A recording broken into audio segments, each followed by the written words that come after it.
Somebody said Simone. That's Principal Cook, Westside High School. My dude. Yes, sir.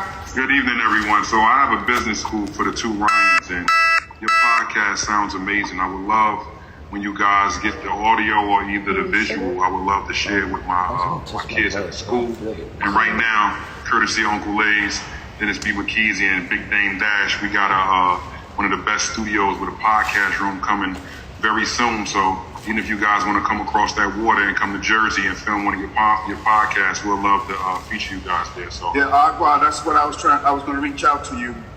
Dennis had given me your number, so we were going to connect to have further discussion around that. So thank you for mentioning it. Yeah. Yes, because I didn't want to call you out, Act, because I was like, when is somebody going to mention the Thank you so much, Brother Cook. So lastly, any last other principles that have additional manifestations or blessings right now? So Ms. Simone, I'm not a principal, but I wanted to pay homage to you guys because Mr. McKeezy and Mr. Lays and of course the collective group of you guys was the reason for this podcast, right? So I was able to listen in on a few of your discussions on Thursdays, and it allowed me to identify an area or a gap where I felt I would be able to add value. So thank you for your discussions and your insight, and it allowed me to then find a way to give back to our community. So this is the platform to do so. So thank you for the insight. Thank you for the information you gave to my kids, and then any support and anything we can do on our behalf from the podcast, feel free to reach out as well. I think that's so important, and thank you so much. Salute, Javi. Salute. Yes. So, lastly, Mr. and Miss Ryan, you still there with us? You still holding on, love? Yes, we are. All right. So now that you and we have manifested your destinies and your goals, if you can also, if you have the Instagram, TikTok, YouTube pages, or any other social media, please share that in the chat so that we can immediately follow you and highlight you. If you would also do that. And I think that it is absolutely pleasurable and honorable that we were able to spend time with you two today. Specifically also, although we didn't talk too much about investing, it is very important that you are financially aware, because if I don't know the answer, I'm going to find you the answer, because they do call me the connector. I want to say hello to Dave. Is he on now? Because I was looking for him. I've been on. All right. But you've been on. You ain't saying nothing to me. You normally cut me off, my big brother. How you doing? How y'all doing? I just want to say, I want to introduce you to Mr. Ryan and Miss Ryan. They both have high dreams. They both have said that they are actors and actresses. They said they are hardworking. They said that they are ambitious. Mr. Ryan is 16, Mr. Ryan is 15. They both exhibit high levels of humility, and they are eager in order to get this work started, as well as we have manifested their goals, blessed them with some information of how they can get in contact with us so that we can begin blessing them with roles, etc. But now that you are here, I'm going to leave the big OG stuff up to you. So thank you, Dane. How you doing? So yeah, I love everything that I'm hearing about the social media and being aware of how important that is. And yeah, I haven't been with you guys in a minute, OSG. I get it in spurts, but I do miss being around this kind of energy and the things I learned from it. And in the break, we've done a lot. We're chipping away at the dream, but it's getting there. The things that we've done, like I finally got to actually shake Dennis's hand in Wyoming for the first time. And then I got to actually see him again in LA. And each time was productive and funny as hell. But we always got stuff done. As relates to y'all as young entrepreneurs, young brands, young franchises, young bosses, young kings, young masters, and the business that traditionally that you might be preparing for is the one where you have to fit in. But this is a great time. And it's a time where you can be your own boss and create your own destiny and actually do it yourself. because of social media, because of digital, and because of how much more smarter you are than everyone that's older than you, because everything is new. But if you're smart enough to have this dream about being the director, dream about writing the movie and directing it and producing it, because no one's going to give it to you. And the tryout game is not the game that you want to be accustomed to. You know, you want to be accustomed to the hiring people game. You know, the doing it yourself game, you owning it yourself, and you working when you want game, and you buying and hiring whoever you want and buying what you want for your family. And you can do that really easy right now. And if you're family to OSG, then that means automatically you're my family. So, you know, I consider myself the dream catcher. You know, I give opportunities. If people capitalize, they have my distribution. So I can show you hand to hand, like right now.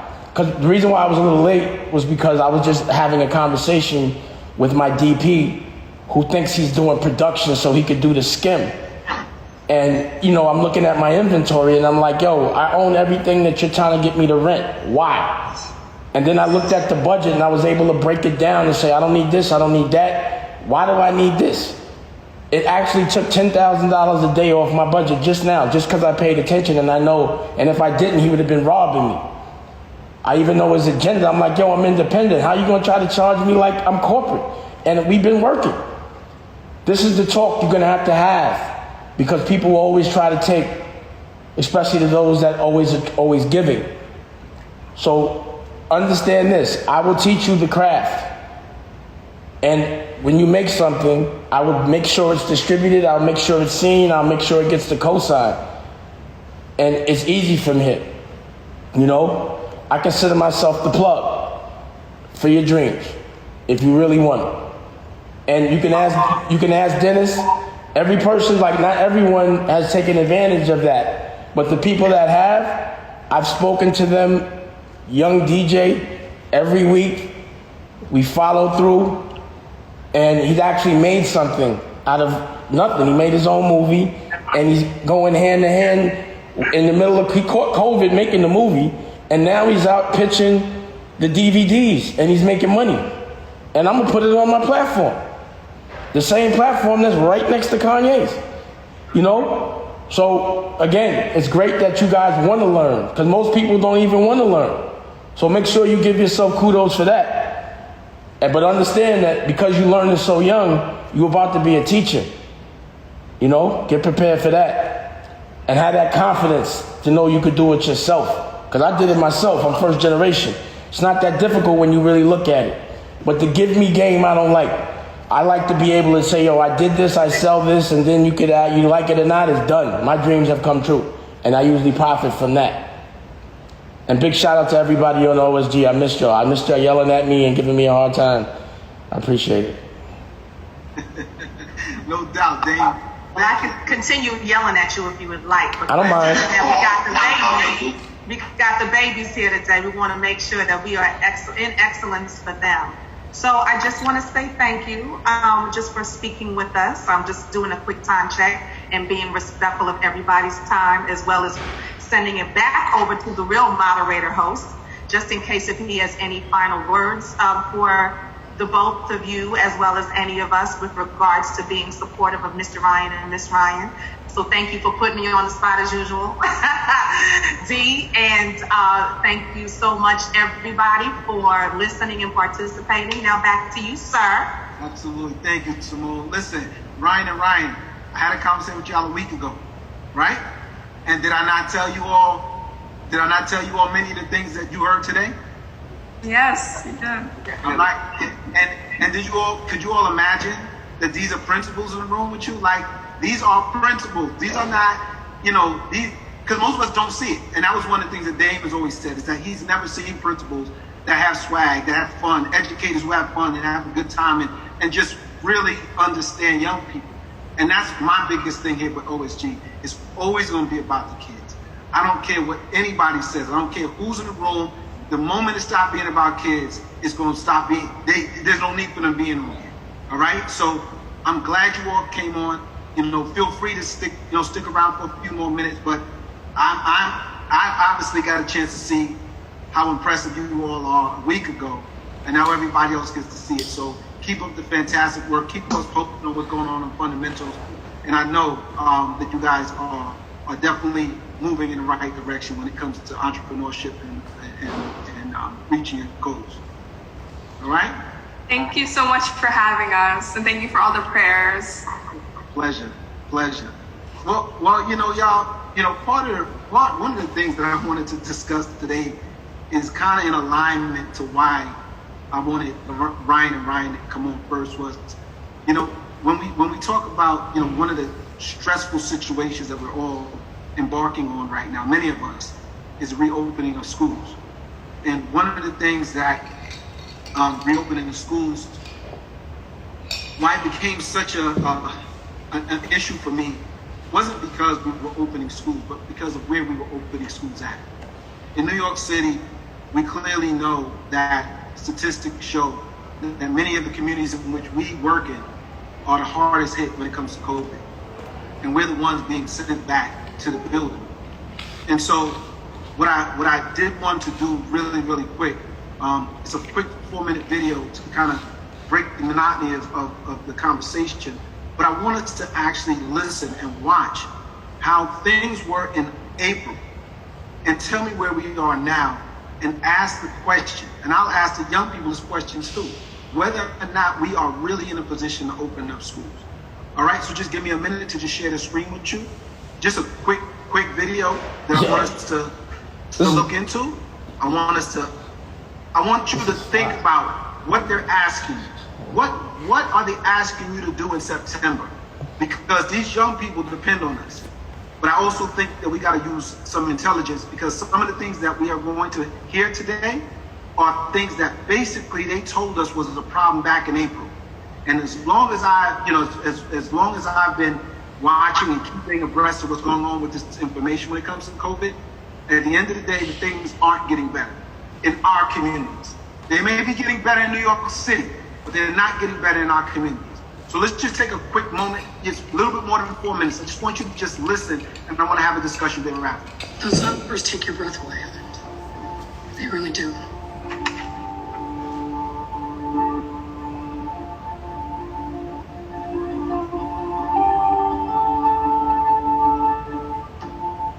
We are seeing a disparity because right now, slightly more than 70% of all of our deaths are among African Americans, who make up about 32% or so of the overall population of our state. So obviously this is a big disparity, and we're going to try to figure out what that is attributable to and what we can do about that as quickly as possible. Milwaukee's population for African Americans is about 47%. But then when we get to where we're at right now for the case percentage, it's about 50%. For those that are in the hospital, it's about 62%. And for those that have perished due to COVID-19, it's about 87.5%. So you can see where we're going here. 30% of Chicago is Black. 52% of our cases have been in Black Chicagoans. And most strikingly, 72% of our deaths here in Chicago residents have been in Black Chicagoans.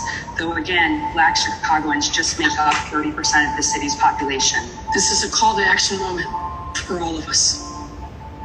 When we talk about equity and inclusion, they're not just nice notions. They are an imperative that we must embrace as a city. And we see this even more urgently when we look at these numbers and this disparity. It's unacceptable. No one should think that this is okay. And we have to step up in this moment and step into it.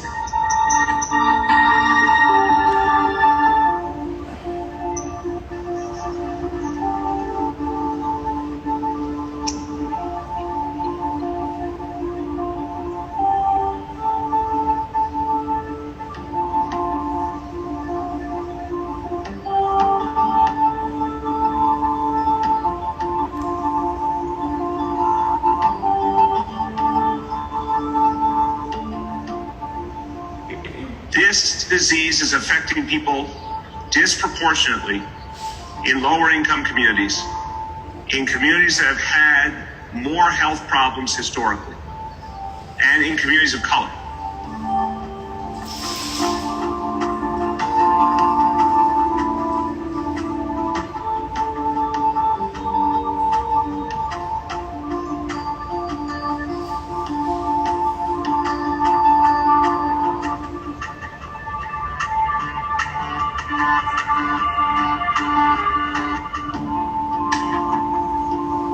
I think I should make something like this. We've known literally forever that diseases like diabetes, hypertension, obesity, and asthma are disproportionately afflicting the minority populations, particularly the African Americans. Unfortunately, when you look at the predisposing conditions that lead to a bad outcome with coronavirus, the things that get people into ICUs, unfortunately, disproportionately prevalent in the African American population. And I thought he should collect a lot more data and make it mandatory, the collection of data nationally on those African Americans who are contracting the disease and dying at a much higher rate than other folks.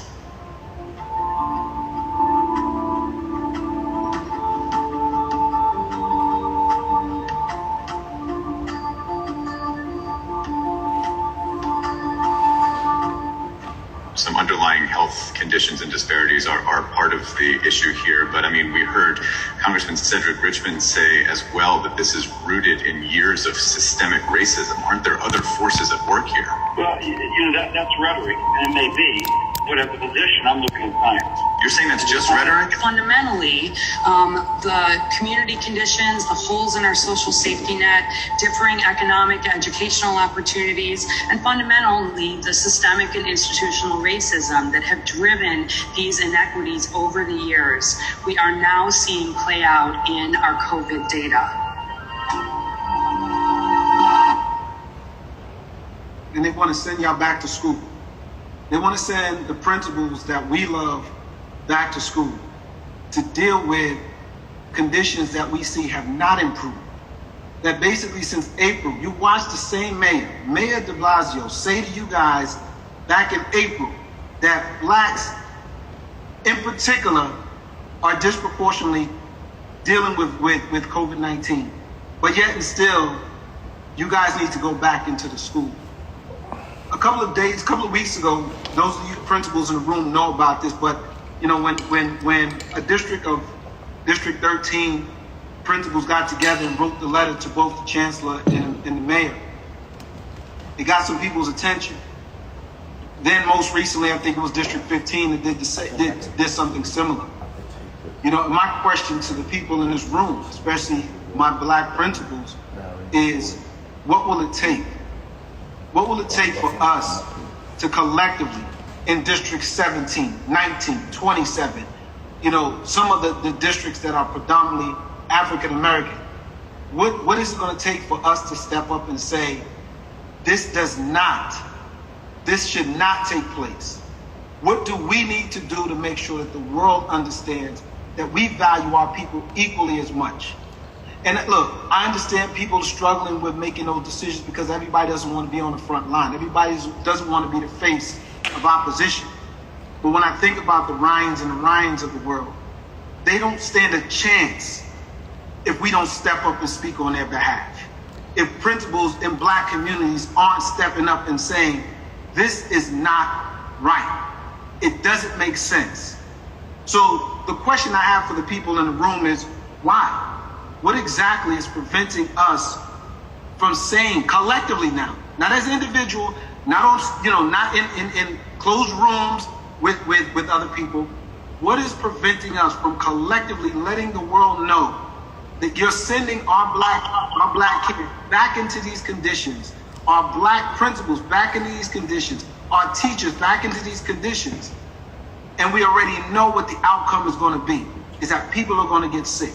Why can't we get together collectively and make our recommendations, our requests known to the world? Again, this is just conversation, y'all. Conversation. I know what I want to do. if y'all not gonna protect yourselves, I'm gonna protect y'all. I think that Dennis, what you just showed and the way you laid it out, was really impactful, and it's urgent that we bring awareness to it. And I just feel like if I could just edit up some fly stuff with you narrating it and saying these things, and I could just pump that out every day, and I'll make everybody pump that out, and I will give every principal. But even though, like, I know y'all got to protect your jobs and all that, but OSG is powerful, and if all of y'all say something at the same time, they got to listen. If all of y'all stop working at the same time, they got to listen. I'm just saying. But together, if you strike together, they have to listen. But if you give me this information, I'll pump it out every day. I'll put an editor on it. I'll make it look cool. I'll make everybody know this, and I'll make it the topic of conversation. This is what should be trending. Protect our principals. Protect our principals, black, white, or whatever. Protect our teachers. Protect the only people that we got left that care. But I'll bring awareness to it. Whoever wants to talk, But really, I feel like I don't know how to get to you. I want to start really making these things. The way I saw that, I would make it pop. I'm like, yo, homie, you got to put that out. Everybody I know, you got to protect the teachers. We'll make something cool for social media, all of it. Hello, everyone. Welcome back. OSG is good to see everyone's faces. So Dennis and I did have this discussion the other day, and even prior to us having the conversation, it obviously did bother me. I am a fighter, if you will. I'm the rebel in District 17. But like I said to Dennis, it has to be done collectively. And so as a result of our conversation, I do have a scheduled phone call with the district rep for District 17, and we are working on putting something together for our district. We know that District 17 in particular, we definitely have a high STH population, and we're not prepared to take care of our children properly. And I've never had anxiety in my life, and the thought of going back into the school building knowing that our children don't have what they need is really and truly filling me with anxiety. But just so you know, we are prepared to do something as far as District 17 is concerned, because we do have a very high African American population. We have a high poverty district, and as I said, we're also saturated with students in temporary housing. So our most neediest children and families, their needs are just being overlooked. I don't care what they put out in the media, but the children are not the priority. The children are not first. The health and welfare of the children is just, it's not important to other people. So this is a beginning. I'll definitely keep you posted. But as I said, and the funny thing is, when I saw the letter from District 15, I sent it to my district rep because I love things like that, right? And I was like, so what are we going to do? And then he did send out an email to, there's 32 schools in my district. He did send the email out to everyone, just kind of trying to get an idea of what folks were thinking.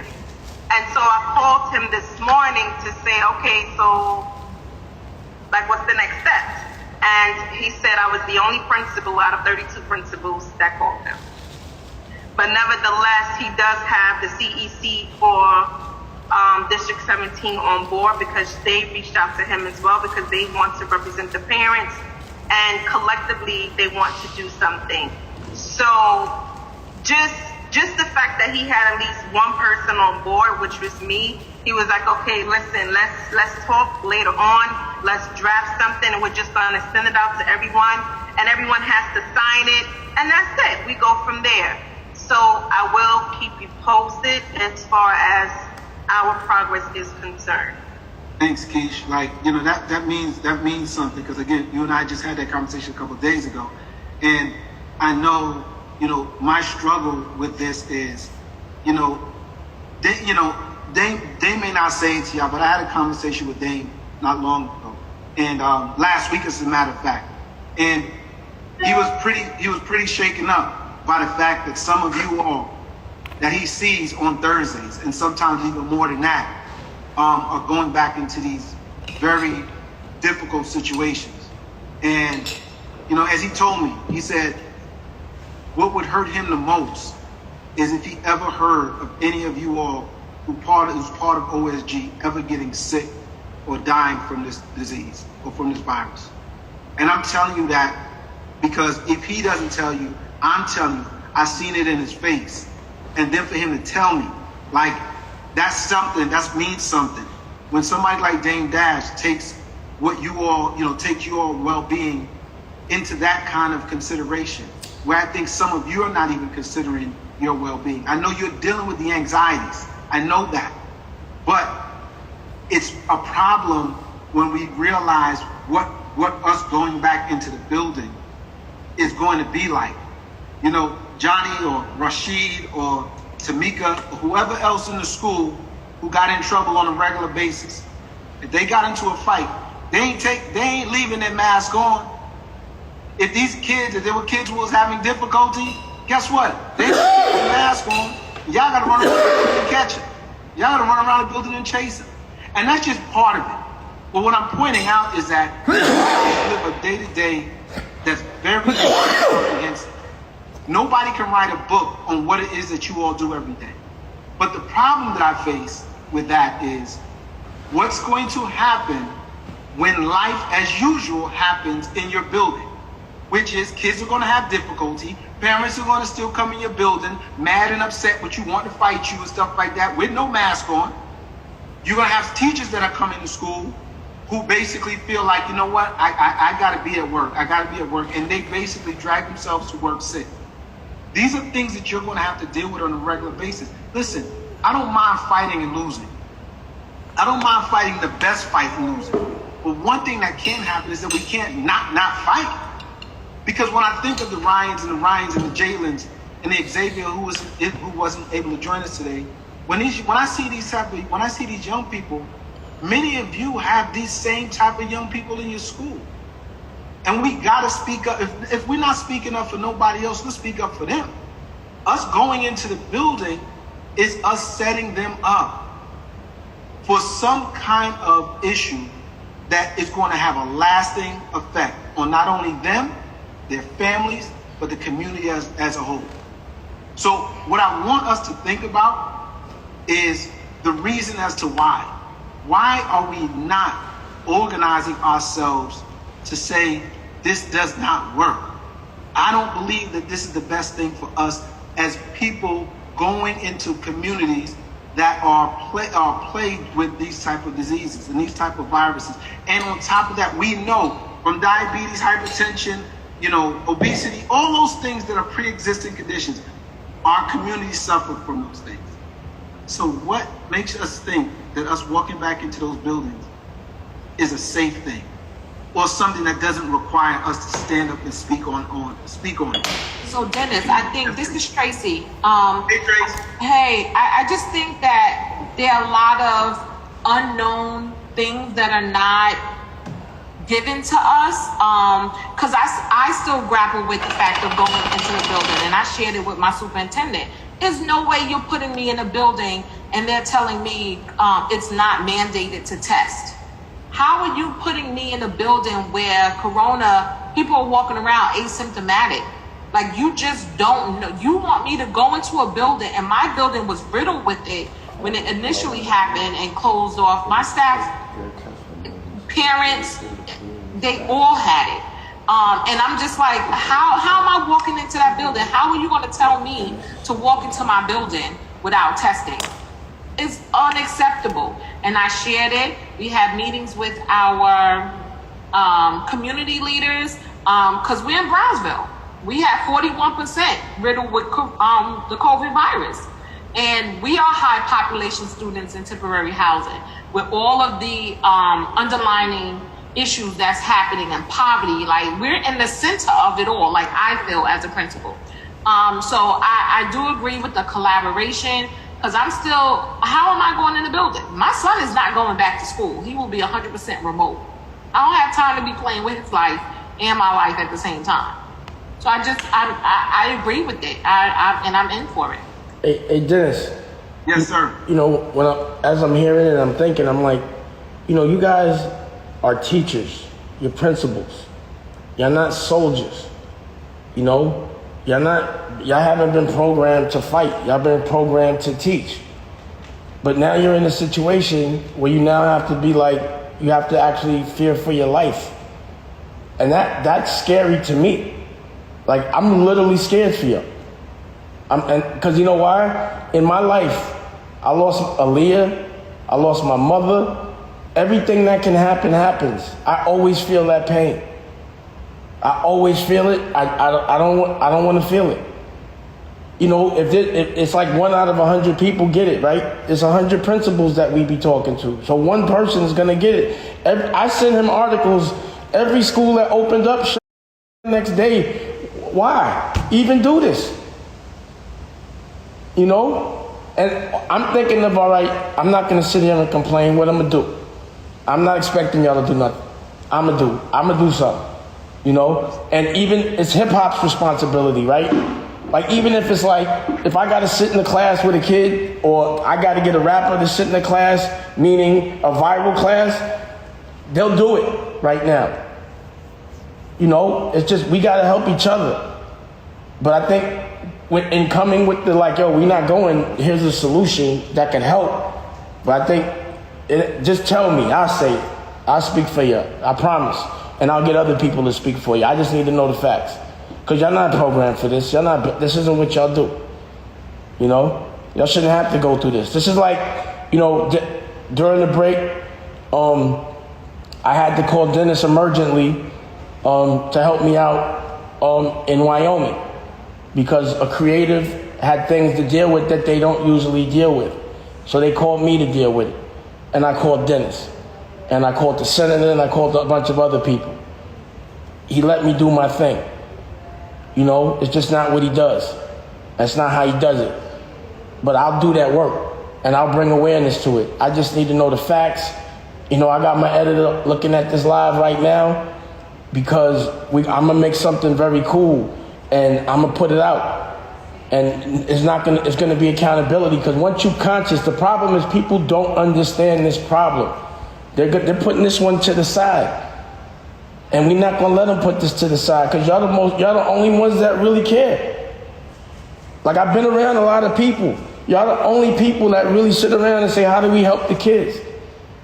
To the extent that y'all risking your lives. So just help me, just write it, just whatever you want to say, even if you say it anonymously, wondering why you're not fighting. And Dennis, I understand everything you're saying, but you're a different breed, bro. You broke away and you fought. So that's what our job is, I think, to fight. No doubt.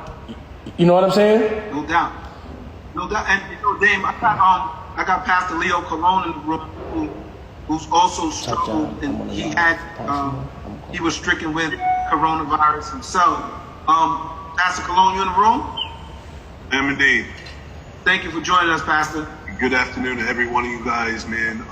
You guys are generals. You guys are amazing cats, man.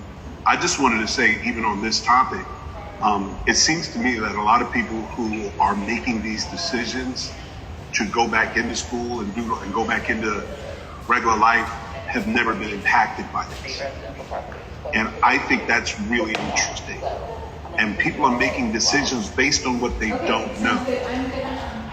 There's no way in the world that we can promise teachers, principals, parents, kids that nothing will happen to them. But when something happens to them, you will absolutely understand the meaning of helplessness. For real, man. I was in ICU for about 5 days behind this. You talk about April. I got out of the hospital by early April. I couldn't breathe. Was it no money can buy a breath? No doctor could get me a breath? My lungs are still damaged behind this. And these people are acting like it's not a big deal. This is a big deal. Not only the sickness and having to be there, but your loved ones not being able to support you. Because here's the thing, my wife could not come out the house to go to the ambulance with me. My wife could not come to the hospital to see about me. The best she can do was FaceTime me.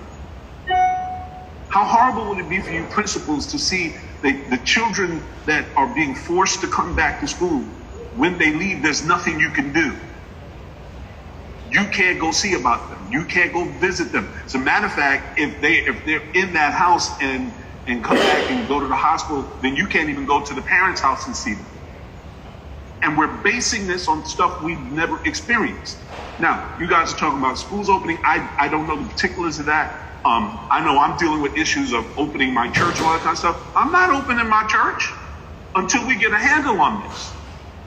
The reason why is because I was in the ICU bed. The reason why, the young lady talked, I think it was Tracy, talked about the anxiety. I thought I was going to die every minute because you can't breathe. And it makes no sense listening to people who ain't been through nothing. Many of them probably their loved ones never been through anything, and they're making these kind of decisions like it's going to be okay. When somebody you love end up in the hospital, somebody going to get pissed. And this is not cool. This is not cool. And then to ask you guys to come in and risk your life based on what they don't know, I think it's cruel and unusual. I absolutely do. And know that I'm praying for you. I'm praying for you. And I absolutely do believe, Dennis, that what you're doing is right. And I think, fight needs to be had. Because here's the thing, when you're on the ICU bed, the only way you can fight for your life is to breathe. And understand, COVID is something they don't have a treatment for. When I'm in the hospital, nobody's treating me for COVID. They're just trying to keep my lungs working. Okay? You go into ICU, this is something a lot of people are not telling you. I found this out from the doctors. When you go into ICU, you go into ICU because they believe they have to ventilate you. But once they ventilate you, the mortality rate is upwards of 90%. What I'm saying is 9 out of 10 people that are getting ventilated are dying. Don't ventilate me. And you can't guarantee that these principals are not going to get infected. You can't guarantee that the kids are not going to get infected. I heard one person on the news program say, without COVID, normatively, many of our schools are cesspools of germs. And you're going to bring kids into this now? There's something wrong with this dynamic. And quite frankly, you guys are the ones that have the ability to speak out and say, you know what, forget what's going on with regard to administration. I'm just not going. Because your lives are more important than somebody else's comfort level based on what they don't know. Half of these people are not even scientists, so y'all can't go back. Y'all can't. I thank you for sharing that. Pastor. Y'all can't go back. Y'all can't go back. Absolutely. Y'all can't go back. Absolutely. Don't go back. I mean, and Damon, it's oddly enough, I can tell y'all, as a principal who did what he did with a cape on every day, I can tell you right now, I would be one of those people who would walk back into the building. Don't do it. And that's just me telling you that for whatever reason, I feel compelled to be there if my kids got to be there. And if the kids, if they're saying that people got to be in the building to protect the kids or got to receive the kids, somebody got to do it. Would I be the one? I wouldn't even mind being the only one in the building. But what couldn't happen is that a parent drops their kid off at that school and there's no adult there. So it's one of those things where I can understand a person who's stuck between a rock and a hard place. But it wouldn't be me making that decision because I'm worried about my job. I would be doing it exclusively because I would be worrying about the kid that I know is going to get dropped off regardless. We already know that with some of the schedules that you all have put together, you know that there's going to be parents, that these kids go to school 2 days this week and 3 days next week, or this week on and this week off. You already know that some of our parents are going to drop them babies off at the door and go to school, go to work. Y'all already know. And they're not going to answer your call when you have to pick them up, so they got to stay the whole day. Absolutely. Yo, Dennis, you should just take over OSG should just take over my Instagram. OSG should just take over my Instagram for like a week and just pump this all day, man. I'll do it, Dave. I mean, I'll do it for them because, like I said, I understand. Let's do it. We could, like, I think the pastor just broke it all the way down. Like, he needs to talk, you need to talk, I'll talk. Y'all just tell us what you know what I mean. But this we got to take care of this, Dennis. I'm down. Count me in. That's what we got to do. We got a town hall, all of that. It's urgent right now. It's urgent right now. No, and Dave, we definitely gonna do that. You know, when we get off here, you and I definitely. Yeah, we need to talk that one through. Like, cause I'm telling you, I'm calling everybody, all my hip hop friends, every friend I know, and I want to be able to clearly let them feel this, cause everybody got kids and everybody had a teacher. This is crazy. Absolutely. This is crazy, and it's our responsibility. It's my responsibility because I'm aware. I'm gonna be sitting around worrying about 90 people right now, and then I can't do it. I can't do it. And look, I once again, and I go back to why, Ryan and Ryan are here, not only to talk about their podcast, but I want you to see their faces again. Ryan, can I see your face? Can you say hello so people see your face again? Ryan Farley, look at that. Hi. There's Ryan Hardy. We have Ryan Hardy. I'm here. All right. You see, these are some of the reasons why we can't continue to be silent. These are some of the reasons why we got to make sure that everybody understands that we're not going to just simply just allow you to just send us back without us saying something. And I don't want anybody to put their job. I don't want to put their job on a line for something you're not comfortable with. I do. Because at this point, when I see them, that's what I know you see in your kids every day. Is that they're the future. And they potentially can wipe out the entire future by sending our babies back into that building. But more importantly, you can actually harm your own family when you walk back into your house. Some of you are dealing with spouses or significant others or children who have some of these pre-existing conditions, and you're taking them right back into your house. I almost was reluctant to have this conversation because it can get solemn at times, but we don't have any more time. Most of you in New York City got to go back to school in the next couple of weeks. Now we got to do. I think Jersey has wised up. New Jersey has wised up and say, you know what? Now, nope, we doing remote learning for a whole semester. We ain't going back to school. Hey, Am I correct about that, and Kyle? Hey, Dennis, I think you and I should do a press run and talk about this real fast. Whenever you're ready, baby. Nah, let's put it together just because this is I want to take this OSG thing for a test drive real fast because this is urgent. New York City is the only large city left in the entire country that still has a plan to open. So it was a number of us, it was Miami and Texas and California and Florida and Georgia. All of them, including Chicago. The last two standing was Chicago and New York City. And then a couple of weeks ago, Chicago decided, nope, full remote.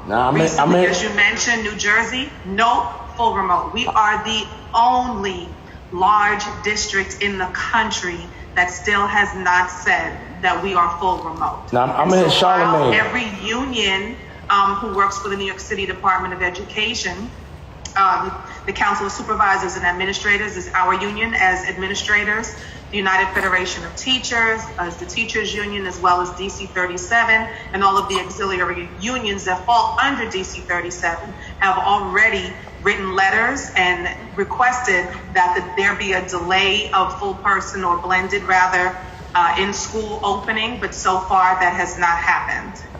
So, Hey, Kyle, do me a favor. Put that back on, Kyle. Let them see how you gonna walk around your building, Kyle. Yeah. If there was school. If there was school. Our superintendent decided that we will be fully remote, but I was prepared. I got a custom-made face guard with my school colors and the initials for the school that I was going to wear.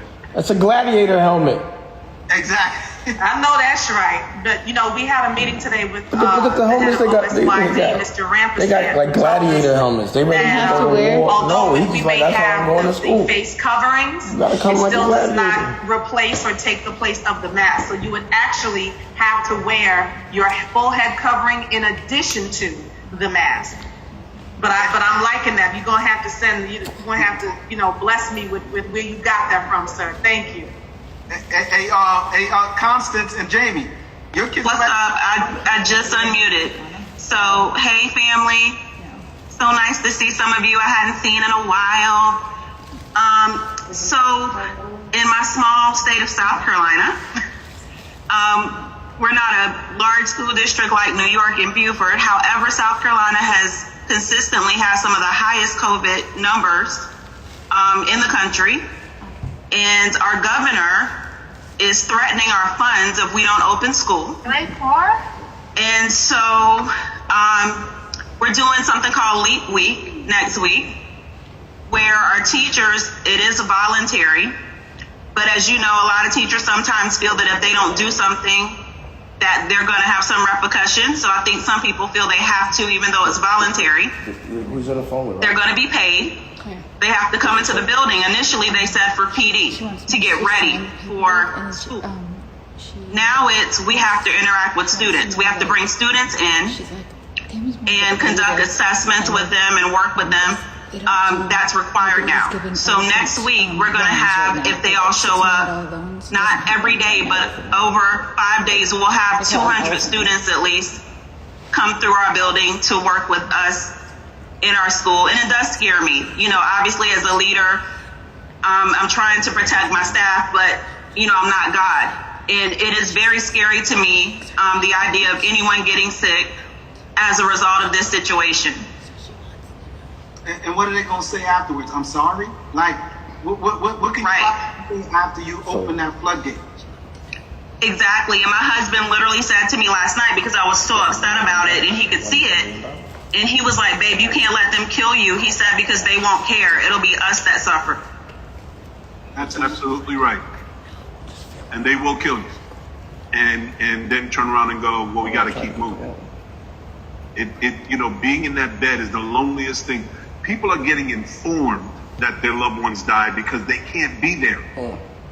This is how insane this thing is. This COVID-19 is insidious. And we're playing around, people are getting informed that their loved one died. They died 3 days ago because some of them, when I was in the hospital, you had people in the hallway because they didn't have enough ICU rooms.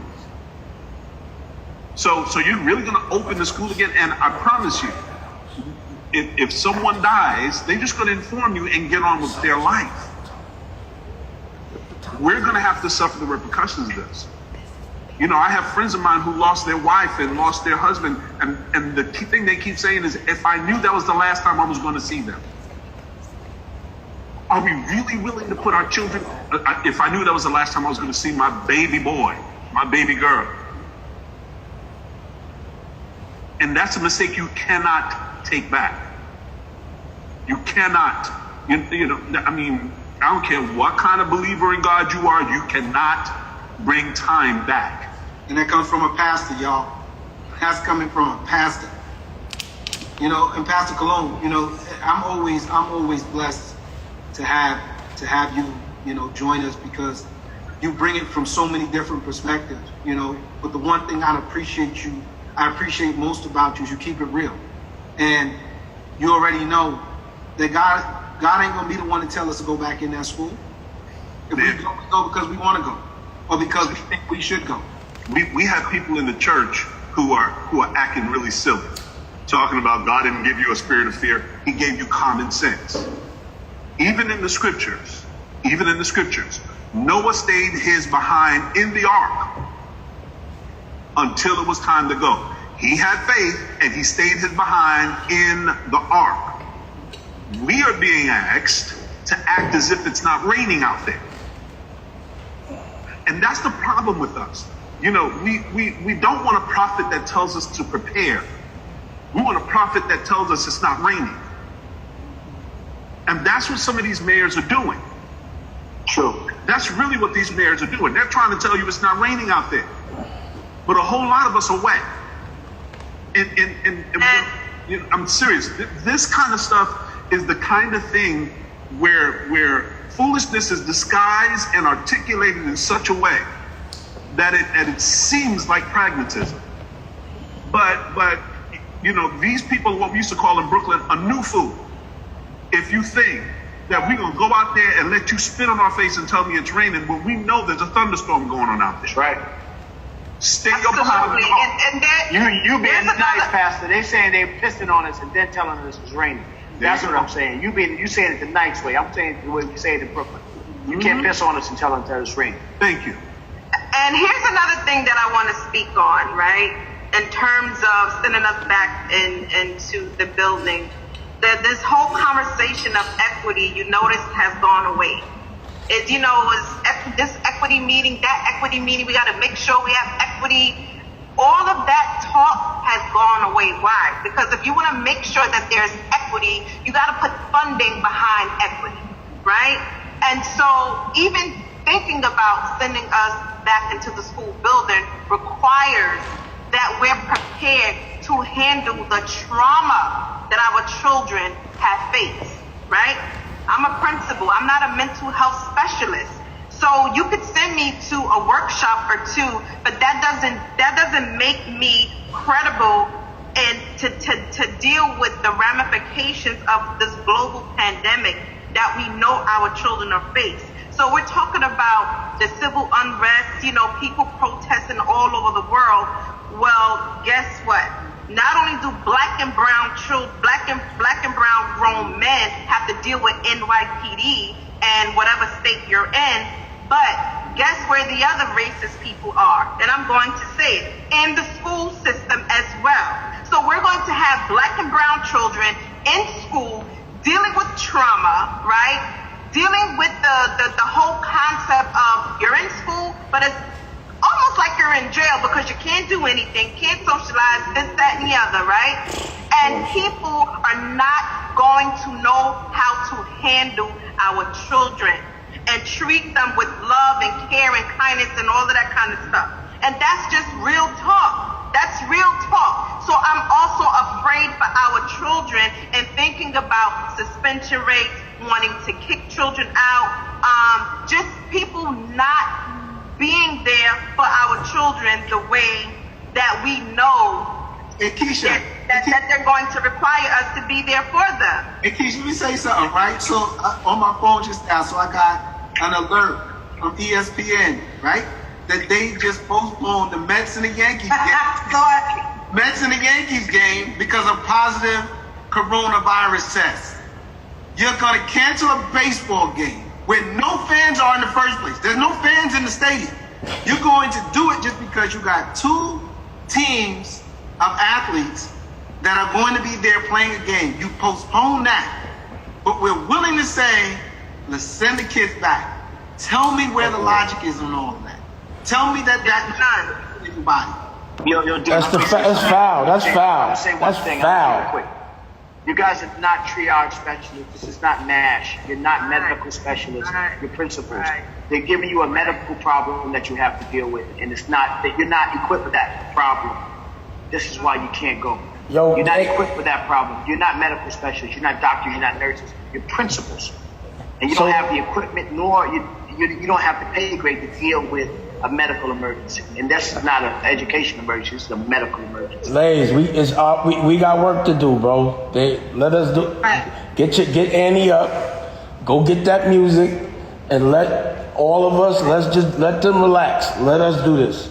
Right. So, Dame, I think it's important to note. I'm sorry. I think it's important to note that while there are some of us that do have pre-existing conditions, according to the medical accommodations, there are many of us who do not. So if you are not pregnant or do not have diabetes or do not have a BMI over 30 or do not have asthma or do not have any of that, then you do not qualify for medical remote accommodations. And then the expectation is that those administrators have to go into the building. So while there are some of us that can request it, there are a lot of us that have not. And one thing that the media did recently is they mentioned that, less than 10% of principals have requested reasonable accommodations, so that it would, create this feeling of, okay, families, the principals are going to be there, so go ye forth. But that's also the reason, because there are people such as myself who are still conflicted with entering the request. And I know you spoke to me about it before, and I see you rubbing your head. How, there's so many of us. There are 1,700, 1,800 schools. So there are 1,800 principals. All 1,800 principals are not, don't necessarily fall under that. And so that's why if you're going to use that platform, and I know Anisha was like, texting me, Dame need to talk to the governor. I was like, yeah, he do. Because, I got to sit back over here while that happens. We're going to knock some doors down. Regardless. But my point is, if 1,800 principals don't come to school, then there's no school. So I just feel like y'all need to, if y'all did feel like it, if y'all all spoke, even if 1,000 principals don't come to school, then there's no school. There has to be a revolution, a smart revolution. Don't break a window, just don't go to school. That's your revolution. You ain't got to even come outside. Can I also piggyback on Dame Dash's thing? And also, one more thing I want to say. Yeah, man. Go ahead. Well, I'm sorry, Pastor. One more thing before I forget. Let's figure out, in the period of time, if y'all did want to stand down, and we'll go make sure y'all still get y'all money. We'll make sure of that. That might be with the, just tell us what y'all need and I'll go get it. I promise you that. But you shouldn't have to worry about money. I'm sorry, Pastor. That's all I wanted to say. No, it's okay. But to piggyback off of that, he's right. If 1,000 principals don't come, school don't happen. But also, if 150 of them are dead, school ain't gonna happen. If you sit there and 150 of them are in ICU behind opening up, it ain't gonna happen. My thing is, if we know this is probable and or plausible, why in the world are we doing that? It's logical. Thank you. So it's math. So we'd rather wait for 150 principals to be in ICU to say maybe we shouldn't do this. When we have evidence from other states. We have. You put these kids together and they're getting infected. What the ham sandwich are we doing, considering going back? We have evidence of? Dennis, you could go back to every single week and you saying everything that was going to happen, happened. Like a fortune teller, even though it was logic, we all know they're going to say school's opening, and then they're going to open, the kids going to get sick. Then what are we going to do? Remote school's not working. What's it going to look like in a year? Every single thing he said happened has happened, including this conversation. We knew we was going to have this conversation. And it's documented. So we already telling what more future we got to tell. Somebody's going to get hit if y'all go to school. Somebody's going to get sick. We got the plan. You know what I'm saying, Dane? We'll get out there as much as possible. And again, the one thing that won't be said is that OSG as a whole, we turned a blind eye to. You got what I'm saying? Just as Dane, you all know how I feel about y'all in this room, and I don't want to see anybody hurt. I don't want to see anybody injured. I don't want to see anybody get sick. I don't want to see anybody pass away because we didn't do enough. Like I said, the worst thing we could do is to feel that anxiety and do nothing about it. All I'm telling you is, it's weird. Something that I saw earlier that my son posted, and this young lady, my son posted this early on his Instagram. They arrested this lady. Her name is Mary. Seniors for Brianna. These seniors was on the lawn. You go check the lawyer who they want to actually get out there and arrest these guys. The the police, rather than anybody go arrest the police, they come and arrest them. Now here's the problem. They're 70, 80, 90 years old, and they're still out there fighting for us. Who are we not to fight for them? Who are we to not fight for the young people? Who are we not to fight for the grandparents that they got to go home to? This is an actual photo that was taken today. Check it. Go on my son's Instagram. This is a picture of just happened today, and they arrested her for basically protesting. That's crazy. All I'm saying, y'all, is the worst thing we can do is do nothing.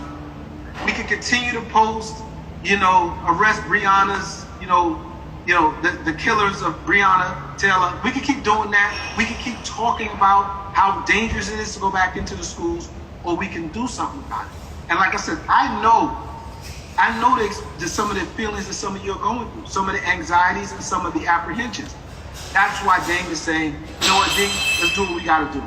When he called me a couple of weeks ago to jump on that plane to come to Wyoming, it wasn't even a second thought. It wasn't a second thought.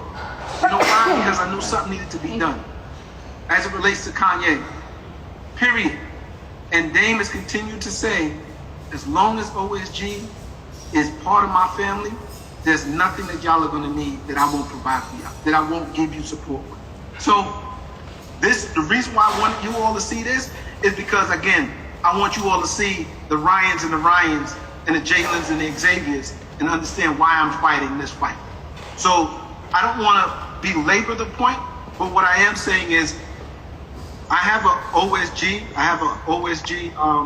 Instagram page that's going to go live tomorrow. It's called the Official OSG. The Official OSG is going live tomorrow. And I'm going to put everything that we can as it relates to OSG on that. But then I'm also going to do my best to try to get on Dame Dash, get stuff on Dame Dash's platform. We're going to try to get it on as many people's platforms as possible. I'm going to try to go live with Dame as much as possible so that we can have this conversation openly. Please, if there's anything that needs to be said, send it to me in a text. And I will make sure to say it. Because it means the world to me that we don't sit back and destroy what's left of our future.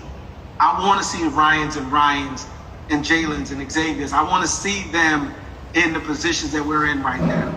And say, you know what? I was part of a meeting where I saw some amazing leaders stand up on our behalf. So guess what I'm going to do?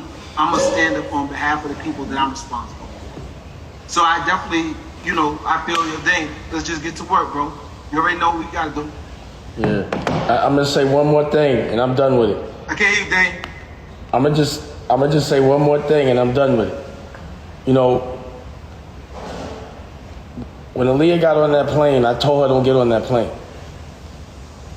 I told her don't get on that plane. And when anybody tells me like, yo, what do you regret in life? I said I should have been in that day. That's the day I should have been in. So I'm gonna just say that. Yeah, guys, this is imperative because, although I'm not in the education system, I am in finance, and I want you guys to take it into consideration. Ultimately, this is about the bag, right? These politicians and people that are making these decisions don't really care about the education system. They care about the bottom line, the money, right? So I know budget cuts, if the kids don't go back to school, principals don't go back to school, budget cuts happen, people don't get their money. So ultimately, it's about the bag. So keep that and take that into consideration also. So this is why this is happening, because once the budget cuts happen, they're not giving the money back at in a later time. It's not happening. So this is why they're sending these kids back to school. How you doing? My name is Shango Blake. Excuse me for being late. I just came from another meeting. How you doing, my brother? Hey, Shango. Hey, how are you? How you doing? I just want to say what the brother just said is so important. I've been talking to a lot of parents about returning to school. And I've been saying wait before you use your children or allow them to use your children as a social experiment, to be guinea pigs in a social experiment. Just because the schools are opening up does not mean that children have to go to the school. I would take 2 weeks. I would sit back and wait and see what happens from a scientific standpoint in terms of, does it spike? Does it not spike? But the comment about the bag is true because the schools opening up is connected to a financial incentive from the federal government. I represent about 300 Black educators. It's a group of us called Black Influencers United, and we are beginning to organize collectively around the same thing that you're talking about, Brother Dennis. Not being silent, raising our voice on behalf of our children. Serving Black educators, influencing others, impacting Black children is what our work is about. So there is some whatever you guys are doing, we would love to connect with you, build that relationship so that we can present a united front around the very issues that you're bringing up. I love that, Dr. Shango. Really appreciate that, and we will. I saw. I think I got you. You got to me on Facebook. Yes. My information with you. I think that there's also a combined text message from a few months ago between the three of us, but we'll figure that out before, because I'm sure that Shango probably want to yell at me now anyway. But thank you for making it, Dr. Yes, because Simone beats me up when I don't text her. So there you go. Yes, we know that, Dr. Shango. We know that. You beat everybody up when she don't get. Yes, but if I can just do another plug for Be United. One thing that Dr. Shango didn't mention is that there's also going to be a if you want to talk about the conference and even with that and just having all of us together, because blending those two worlds again is something that will be very powerful for all of us, because of course it's about numbers. The difference with BU is that you don't necessarily have to work for the New York City Department of Education. This is a global, or right now national structure, that we do have a good number of national educators that have come together, of course, for the support and purpose for Black and brown children, but also to stand as a united front so that we ensure that topics such as this are heard and that we come in and have conversations, just not in singletons, but in numbers. So a couple of years ago, I always call it the secret meeting. There was a meeting that Dr. Blake was able to organize with legislators, including the chancellor, that was held, I believe, at Medgar Evers College, in order to begin some of the conversations about supports and systems, not just for our children. Before, the conversation about equity and access was so apropos today, but it was people such as Dr. Blake that were able to begin those conversations and put it in the air, and to ensure that that maintained a charge at the central level. And so I think it's important that we still follow up. And if Dr. Blake, if you can put the link for BU in the chat so that people can go and visit it, as well as if you want to sign up for the conference, which is coming up very shortly. I think together, having OSG as well as BU together will create a larger forum so that we ensure that we're also protected. Good stuff, Simone. Good stuff. I don't want to. I mean, as I said, I think that this is a conversation. Unfortunately, we can have all night, and I think what's really, if I want to leave or put a pin in it right now, is that we will organize something in the next day or two, to whether it's going to be on social media, whoever social media is going to be. We'll make sure that everybody is aware of it, and so if there's anybody who wants us to say something on their behalf without, and without using your name, I'm fine with that. But we got work to do, and we're gonna get it done. And I don't want to. There's three things I want to do before we close out of here. I want Ryan Farley, Ryan Hobley to say their last words, and then I'm gonna ask Pastor to close us out. So I just want to thank everyone for welcoming us and listening to what we have to say about our podcast. And it was so amazing to, listen to all of you and listen to your plans. And I hope that, everything works out and that you guys don't have to put yourselves in danger, because you guys are prioritizing the kids over yourself. And I think that's really amazing. And I'm really glad that I got to come and listen in and be able to talk to you guys. Thank you so much. Ryan, I also just want to say thanks for letting us sit in on this discussion. And as Ryan said, let's talk about our podcast. And giving us great advice on how we can both be better as actors. We appreciate that, Mr. Ryan. Hey, Dennis, can I put their podcast on the OSG network on Dame Dash Studios? Yeah. Yo, I was just talking with Curtis. Curtis, you want Hobbs? Hobbs. I'm here, buddy. All right. I told you, didn't I tell you this conversation the other day? Yeah. All right. So, yes. So Kurt, me, you, and Dame will talk. Me, you, Dame will have a conversation about how we're going to get Fundamental on the OSG network. And I just want to say, on a good note, you guys, I'm talking about books got written, curriculums, and all type of ancillary things that I couldn't have. TV shows got shot, movies got written, like all the stuff y'all were doing while y'all been saving the kids on your own for yourselves that I've been witnessing has been incredible, and I've been enjoying just watching it happen. I can't wait to see it come into like fruition, but y'all really making it happen for yourselves and for the kids. So be proud of yourselves, because I wouldn't even sugarcoat it. I'd have been laughing about it, but y'all keeping me on my toes. I appreciate it. No, Dave, thank you. Hey, Pastor, you can let us get out of here. We ain't gonna get out of here without your final words. All right. Well, listen. I just want to just say you guys are again, it's incredible. I'm honored to be asked to come out here and hang out with you guys. So thank you so much for letting me sit in and watch you guys do what you do. Let's pray. Father, I thank you for this radicality, these radical lovers of kids, these radical teachers and principals who are willing to put themselves on the line, not because they're getting paid for it, but because it's important. And I thank you for the radicality of being able to fight. That radical notion that we need to fight for what we need to fight for what's right, and not be fooled by keywords, but to get involved in righteousness. What is going on in New York is just not right. And we thank you, Lord, because you are a righteous God. And you said, don't perceive evil for evil, but do that which is right. And so, God, we thank you that we will radically fight for what's right, that we will radically put some things on the line, that we will radically speak out, that we will speak truth to power, and not necessarily care that power is upset by it, but to actually say what needs to be said so we can actually do what we need to do. I thank you for the victory now. I thank you for the victory before we get into the fight.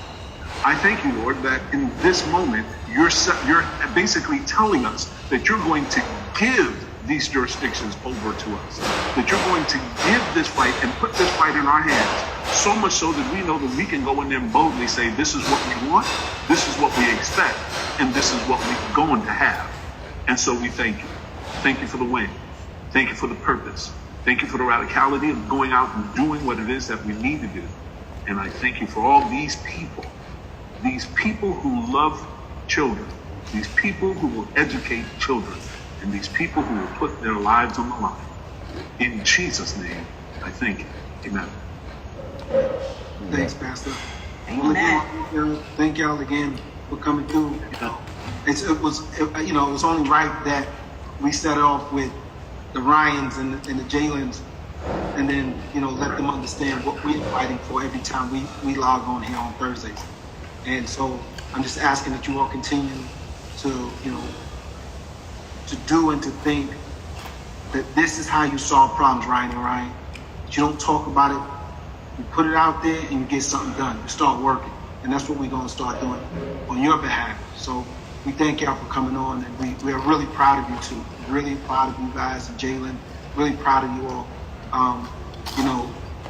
What we didn't get a chance to talk too much about was, Toya, who's also on here with us, and the two young ladies from Scotland and the UK. We also have another another strand of OSG called TLOSG, which is Teach Love OSG, and we get kids from Scotland, the UK, Tanzania, and America together every other week, and we have similar conversations. So, just know that OSG has been moving, and we're going to continue to need your thoughts, your prayers, and your actions to continue to move things forward with us. So I definitely appreciate this, and I'm glad that I was released to do this today.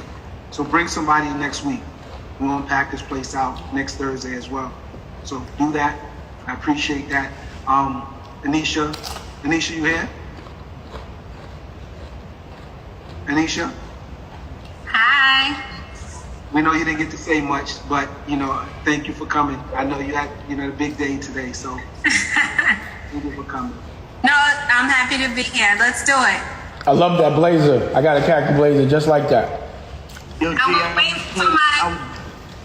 Dennis, I want to thank you. Man, thank you, man, for visualizing this, man. For without you, this can't be done. You are a great coach and a teacher's teacher. So salute to you, Dennis, man, because you are the guy that God has blessed with this mission. Salute. You already know, Lace. Couldn't do it without you, man. Where I go, you go. So let's do it. Oh yeah, we go. But Simone, listen. You already my co-host now. I already got it all mapped out now. You are the co-host of OSG with me starting this week. So next week, be ready. You're not in the secret. You can't be in the secret crew unless you play golf. Oh. Thank you for coming. Mary, you all right over there, Mary Jones? Marie Jones? It's Marie, right? And we about that fight. That's all we know how to do. Listen, the word of the day is class action suit. I know that. That's what it's about. Class action suit. It just was filed yesterday. Now they are getting push on it. I like that khaki jacket. I ain't in no class action. No, he ain't into that. He gonna go smash. That's my guy right there. I'm only glad to see my man. But when he ain't talking, I know he thinking. Dennis, you see my shirt? Where that? I finally got my shirt. I see that. Listen, I brought it to you. You forgot it? Yeah, I'm just wearing it to represent. All day, every day. Thank you, Trey. I just want to say, I said it in June, but I don't got a shirt yet. But I'm just saying. I'm just saying. Straight up August right now, I ain't got a shirt yet. Pastor, you got COVID. I was staying away from you. You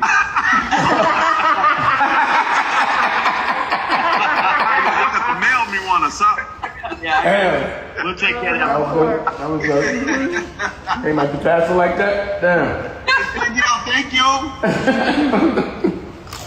Danielle J. Williams, thank you for coming. If you want another amazing video with the one and only Dame Dash, check it out right there next to me. I think you'll enjoy it. Continue to believe, and I'll see you there.